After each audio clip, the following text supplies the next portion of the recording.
Welcome to Em.Powercoaching. Em.Powercoaching combines mental and physical fitness to help you connect the dots to unveil a more confident, energized and empowered version of you. So if you're ready, let's get into today's episode. Hey, and welcome back to Em.Powercoaching with Emma. That's me, your host. So this week we are going to talk about stress and how to manage stress. Now, before you go ahead and call me a hypocrite if you've been following me on my social media, I've had a couple of weeks where I have experienced burnout, and this is usually a result of a buildup of stress. Okay, so what I'm not going to talk about today is how to prevent stress or how to recognize stress, because yes, that would make me a hypocrite.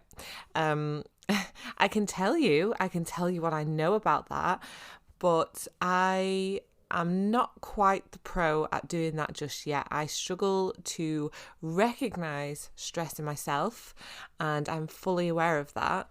I can recognize stress in others, just not in myself.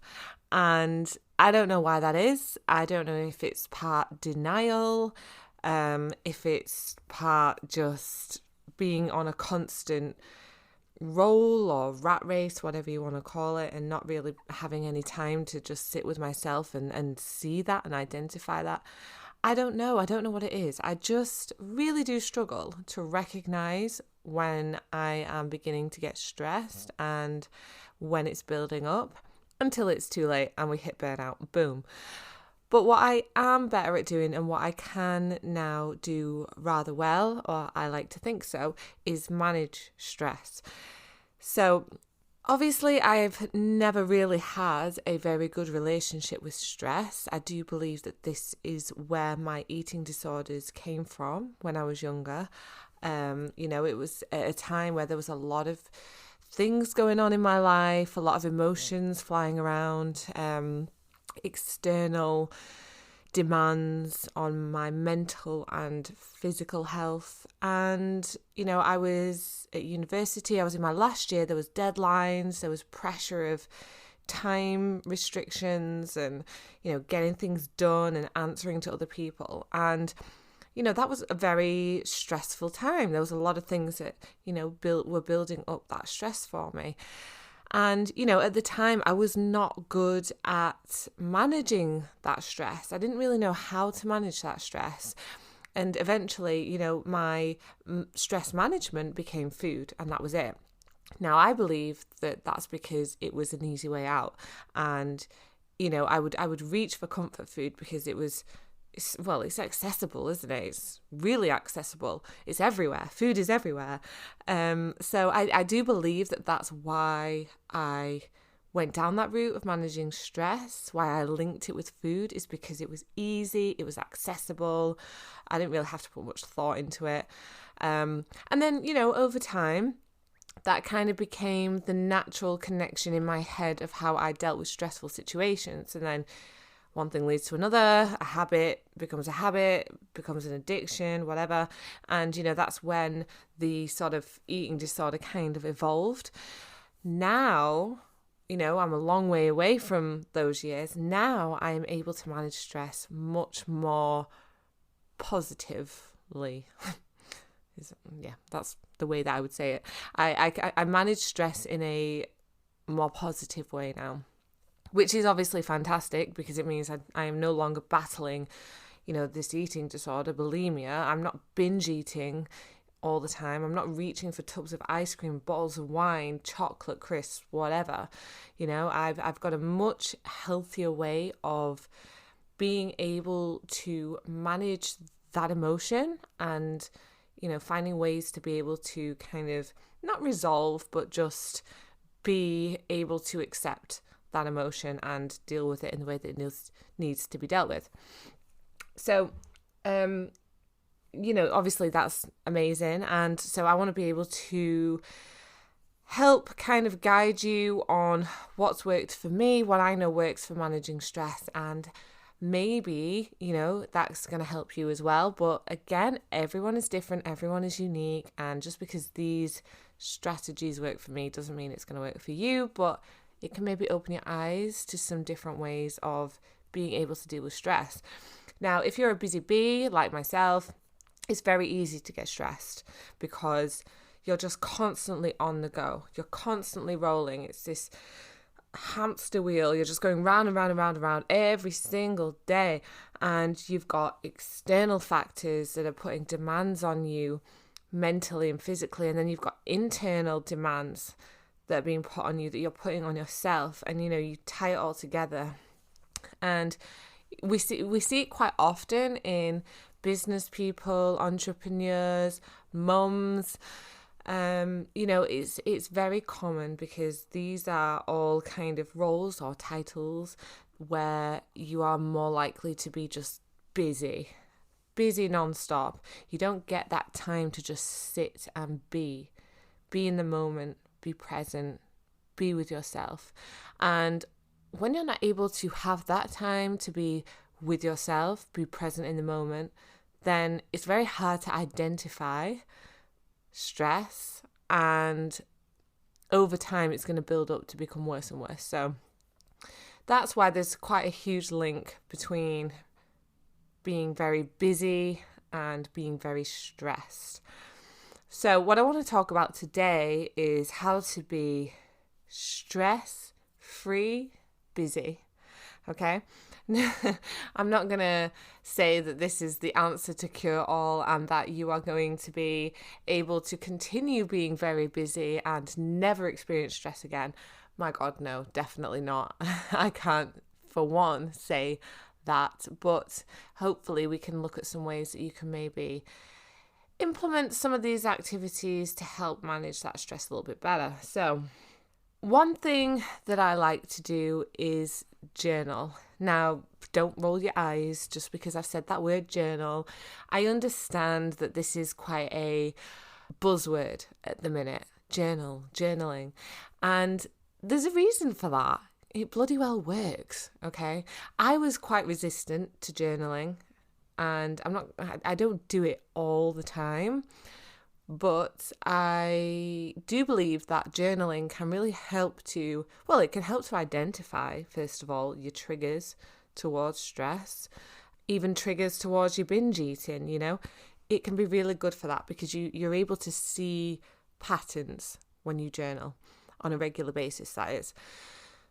But I think why I find journaling really, really good for my stress is because it's a way to air out my emotion. It's to get things off my chest, to deload my thoughts and my emotions onto a piece of paper, get them out my head, get them onto a piece of paper. And that's why I like journaling. So I've always had a diary, and to be honest, I do think that that's just what a journal is. That's what journaling is. It's like, I don't know, the adult version of a diary. Because when we say, I have a diary, I keep a diary, and I'm not talking about a meetings diary or a to-do list diary. I'm on about like a diary that maybe you did when you were 11, 12 years old. Yes, I did do that. And I feel like a journal is like an adult version of a diary because that's exactly what you're doing. You're writing about your day. You're writing about your feelings and your emotions. You're really just putting whatever it is that you feel like you want to put in there on that day. So it's a very similar kind of thing. Now, when I read my diaries back from when I was younger, they've been extremely insightful, for one, for me to recognise when I did have certain triggers with my eating disorder. But again, this was only really when I read them back when I was recovered. But a lot of the time, my diaries involved things like boy crushes, fallouts with friends, how I'd had an argument with my mum about something stupid, how my sister had borrowed a piece of my clothing and I resented her for it, and I was thinking of ways to get back at her. Like, that's pretty much what my diary consisted of when I was that young. But having said that, it's following the same kind of principle that we are allowing our emotions to come out. So you may have heard about journaling and how to journal to sort of really reflect and connect with yourself. But when you see it as a way to just splurge out everything that you're wanting to say, but you have no one to say it to, or maybe you're afraid to say it to someone, then it can really, really help. Because just for example, let's say that you've been meaning to have a conversation with someone for a long time. Maybe you're not quite happy with the way that things have been recently and you're feeling a lot of resentment to that person. But for whatever reason, you've not been able to say it to their face or to have that conversation. Then if you don't have any way of being able to get that out of your head and to kind of like deal with all of that, it's just going to kind of store up as this negative energy in your head. It's just going to keep building up this negative energy. And like with any buildup of negative energy and emotion, eventually it's going to erupt, and it's going to erupt big time. So a really good way to manage that is to find a way to air it all out, to get it out of your head. And that's what journaling does. It provides you with some space to be able to deal with those negative emotions and say, I'm going to address those negative emotions, but I'm going to address them on a piece of paper, and I'm just going to get it all out there so that I can get it out of my head and move on. Don't get me wrong, it's not quite as black and white as that. Just because you've got those thoughts and emotions on a piece of paper or whatever doesn't necessarily mean that boom, you're good to go. You're never going to think about it again. But it certainly will create that space in your mind that will allow then for other things to enter, maybe more positive emotions and thoughts to enter. So that's why journaling, I think, is a really great tool just for being able to brain dump, let's say. Brain dump on a piece of paper. Get it out your head. So another activity, let's say, to deal with stress is to breathe. That's right, I said it. Breathe. That's what I said. Okay, you're probably thinking, Emma, we have to breathe. We breathe on a daily basis. Like, what are you getting at here? If I didn't breathe, I'd be dead. What I'm talking about really is breath work and really focused breathing. This is really something that has only just been brought to my attention in maybe the past year or so, is the power of breath work. And for those of you who know me quite well, I struggle with social anxiety. So things like meetings, one-to-one discussions with people, that kind of thing. I struggle quite badly with it. Heart racing, sweating, blushing, all that kind of stuff. And one thing that was brought to my attention was breath work and how to control your breathing. Because the thing is, when you get yourself into that state where your heart's going and you're sweating and you're blushing and everything just feels like it's crumbling around you, what you'll notice is that your breathing has either been held, that you've held your breath, or that you're short breathing, very short breaths.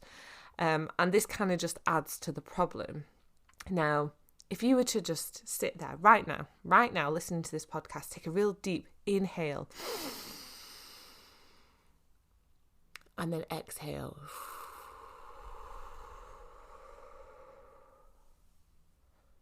Oh, how does that feel? One breath. And I guarantee if you actually did that, and you're not just listening, if you actually did that and joined in, that one breath would have probably had a bit of an effect on you, right? Now just imagine doing 5-10 minutes worth of that, of just really deep inhale and very controlled slow exhale. Well, that's breath work, and that's taking power over your breathing again. So if you're very stressed out, then again, like with the anxiety and things like that, you'll notice that you're very short on breath, that your breathing is extremely rapid. And if you just take a minute just to do a simple 5 minutes, like I say, we all know how to breathe, right?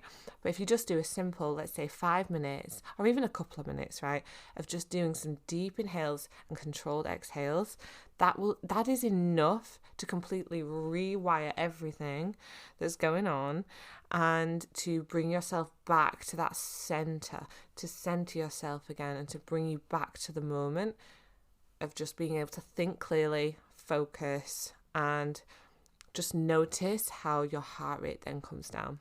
Now, I know some great people who work in the breathwork field, so I don't want to go too far into it because that is not at all my speciality, but I do know people who do specialize in breathwork, and I'm dead excited to be able to get them on this show and interview them about it so that I can, help you to see the power of breathwork. So I don't want to talk too much about it today because I'm going to leave that juicy stuff when I can actually get someone on here to talk to you guys about it. But as a way to manage stress, just quickly, especially when you're busy, breathwork can be done anywhere. So let's say you're at the office, you're having a really shitty day, it's just stressful, there's people at you all day, every day, constantly talking at you, demanding you for this, demanding you for that. I need you here, I need you there, sort that out, sort this out. If you just take a couple of minutes, let's just say, oh, excuse me, I just need to go to the toilet. You go to the toilet, you sit in the cubicle, and you just do some breath work in there for a couple of minutes. That can do so many wonders for you just by doing that. So you can really do it anywhere. Driving to work, driving home from work, driving in between jobs, you can do it while you're driving. I wouldn't recommend closing your eyes while you did it, but you can certainly, really practice that controlled breathing even as you're driving. And I don't know about you guys, but driving in itself is enough to stress me out. So being able to do this whilst driving as well can just, that's a whole other story, but yeah, avoiding road rage and all that kind of stuff, it can be really beneficial to do it whilst driving. So maybe something to give a go as well. But what I'm really trying to get at is that you can just do this anywhere, any situation, meeting room, social party, restaurant, work office, wherever. You can do it anywhere. So it's really great to be able to just do that quickly and effectively. Now, another thing that helps to manage stress is just doing really relaxing activities, things that you enjoy that are also relaxing. So for me, having a bath with some bath salts, definitely something that I enjoy doing, and it definitely relaxes me as well. So, sticking on some candles, maybe getting a book, all that kind of stuff, really setting up the environment, setting up the scene. Oh yeah, that's good. It works wonders for me. Might be a different story if you're a mom and you've got kids running in and out and mom, what's this and what's that? If you've got a lock on your bathroom, that might help. Stick on some music loud and try and block it all out. But yeah, I understand that, baths don't quite work for everyone. But if you do enjoy a good bath and you're able to take a bath without, getting distractions, then this is a really great thing to do. Another thing, maybe just reading a book on its own, reading a book or watching some TV, like your favourite film. Basically anything that requires that you just don't really do much at all. Something that is not too demanding physically and mentally. So something where you don't have to really focus, you don't have to think too hard, it's something that you can just do and be doing without any thought. And then last but not least, I guess quite similar to relaxing activities, is doing things that really connect to your soul. And what I mean by that is every now and then you'll have that feeling of where your soul is just really craving to do something, and when you're not able to do it, it can kind of wire up inside of you, and I guess it can bring on feelings of depression and being fulfilled or satisfied with life. So when we do things where we can connect to our soul, and we can connect to us as humans, to our individual and unique selves. It allows us to be present. It allows us to be mindful. It allows us to be aware of ourselves, all these kind of things. That's what I mean by connecting to your soul. And things that can help with that are meditation. Meditation is something that I do struggle with. I've given it a go a couple of times, and it's something where, again, at the minute I have to do it guided because I just can't, or I haven't yet been able to master meditation on my own. But it's fine because there's plenty of really great meditation coaches and guides out there. It's quite accessible to find something like that.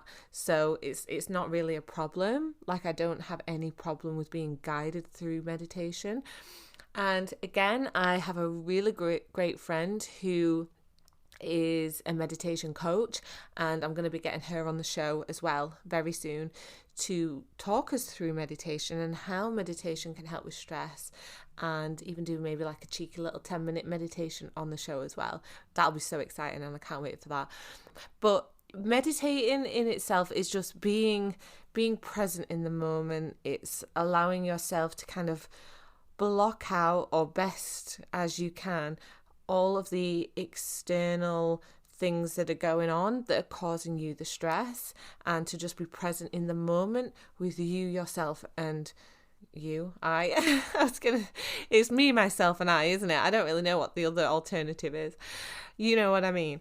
It's about just being with you and you only, you and your thoughts. And then another thing would be going for a walk just by yourself, going out and getting some fresh air. Walking allows your thoughts to come around and for you to kind of, let's say, deal with those thoughts and then kind of like move on. So what I mean by that is, when we're really busy and stressed out, running around all the time, we may have these thoughts that pop into our head that are either negative or limiting, whatever it might be. And we're not able to address them because, boom, someone wants our attention. Someone needs us to be thinking about something else. So going for a walk allows, or a jog, and anything really like that, it allows us to be able to let those thoughts flood in and to be able to address those thoughts so that we can then send those thoughts on the way, like we've dealt with them. And again, just being with yourself in the present moment as well.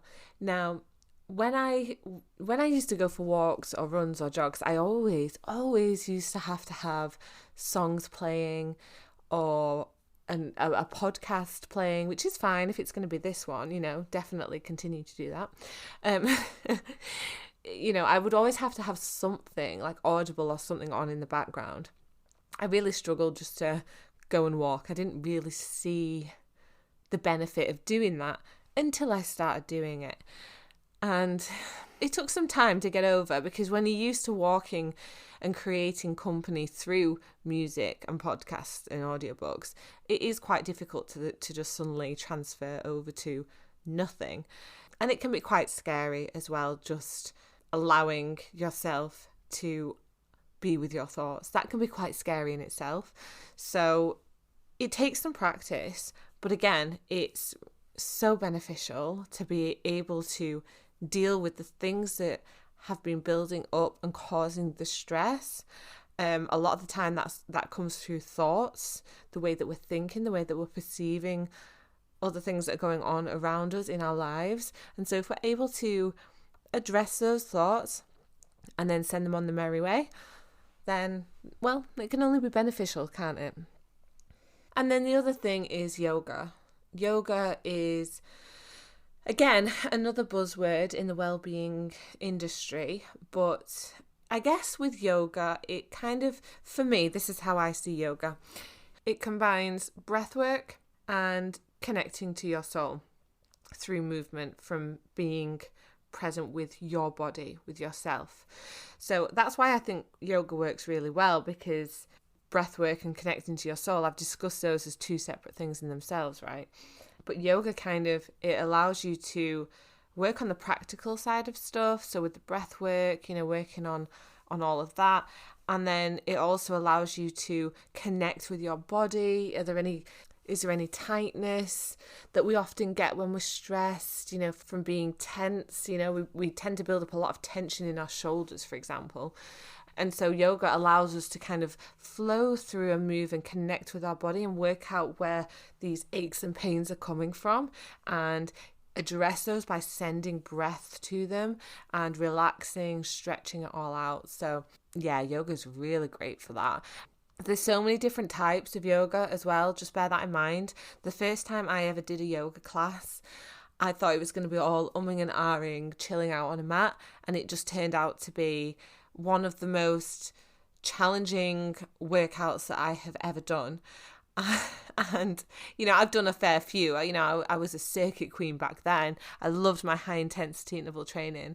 And so I thought, I'm going to go to yoga because that'll chill me out. And it was harder, that class was harder than my high intense circuit training. So definitely, if you're going to do a yoga class or a yoga video on YouTube or whatever, make sure you check out what type of yoga it is. Because you might be in for a surprise, and it might actually be the opposite to stress relieving. But if you choose the right one, I think, if you tend to choose like the flows, or even if you just type in relaxing yoga, then that kind of stuff will come up. And yeah, that's when you can connect your breath work with, with the movement of your body and releasing all of that tension that gets built up with stress. So definitely a really good tool to use. So there's a couple of ideas of what I like to use for managing stress. Again, if you're able to identify what the factors are or what the triggers are that are causing the stress, then even better.